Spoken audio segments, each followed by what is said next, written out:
আসসালামু আলাইকুম প্রিয় দর্শক। আজ কথা বলবো ইসলামী ইতিহাসের মহানায়ক হযরত আলী রাদিয়াল্লাহু তাআলা আনহু সম্পর্কে। হযরত আলী রাদিয়াল্লাহু তাআলা আনহু ছিলেন শক্তিশালী ও সাহসী বীর। তার তেজস্বিতা, অসীম সাহস ও সহ্য বীর্য সর্বজন বিদিত ছিল।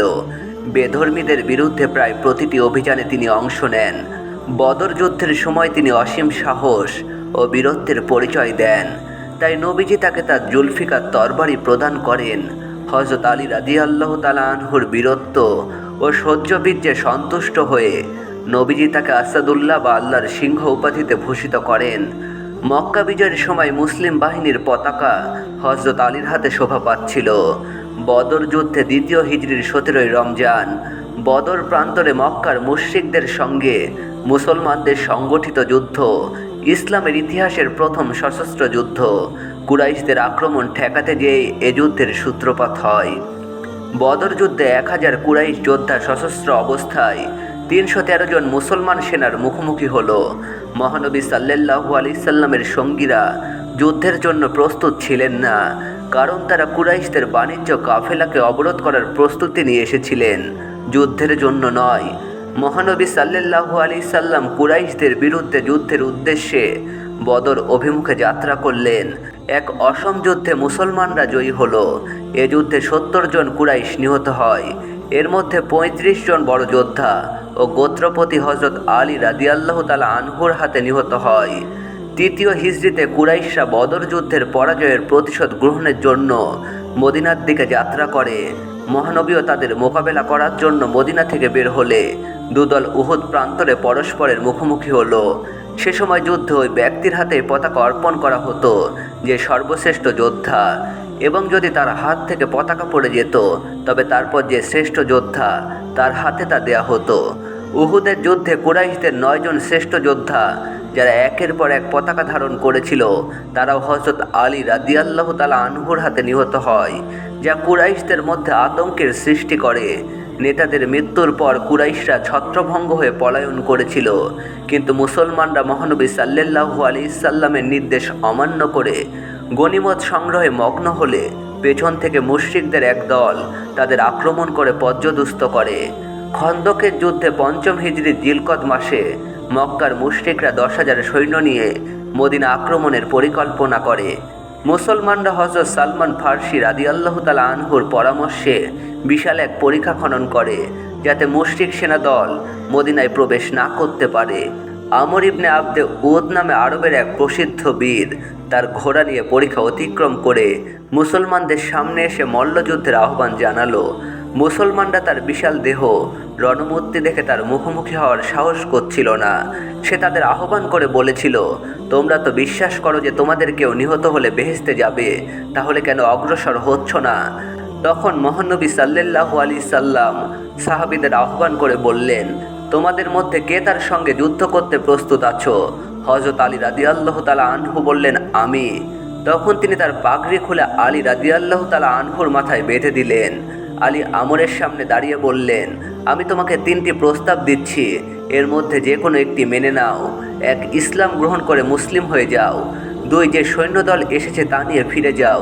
3, যেহেতু আমার ঘোড়া নেই তাই যুদ্ধ করার জন্য ঘোড়া থেকে নেমে আসো।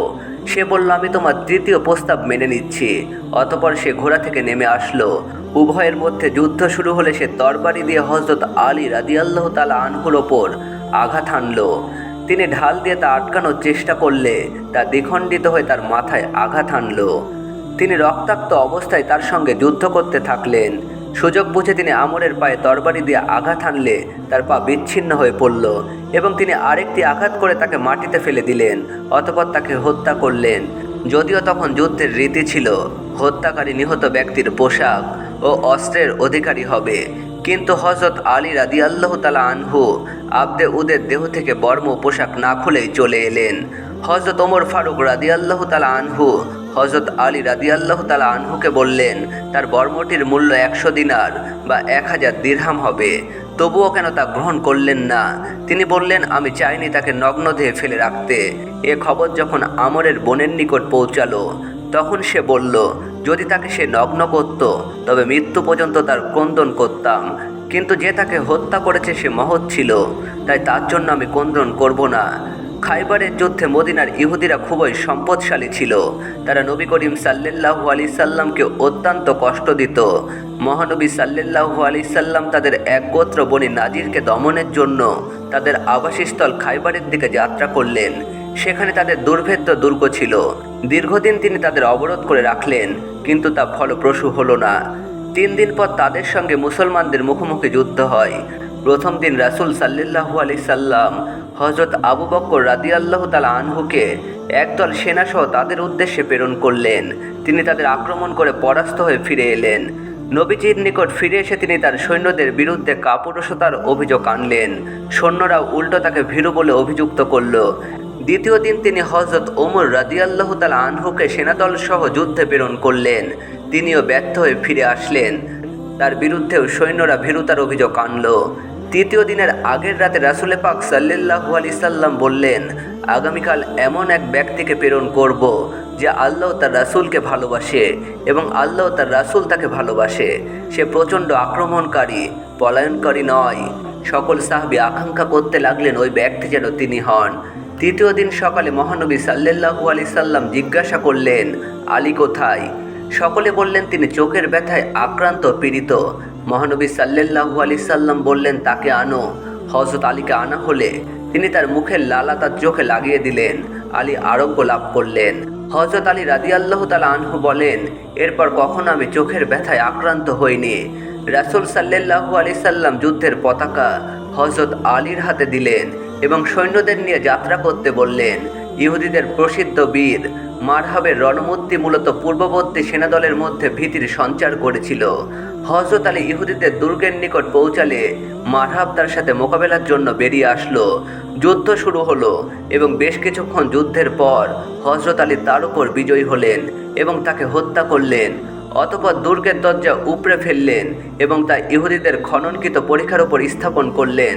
এভাবে মুসলিম সৈন্যরা দুর্গের মধ্যে প্রবেশ করে তা দখল করল। আজ এ পর্যন্তই। ভালো থাকবেন, সুস্থ থাকবেন। ধন্যবাদ।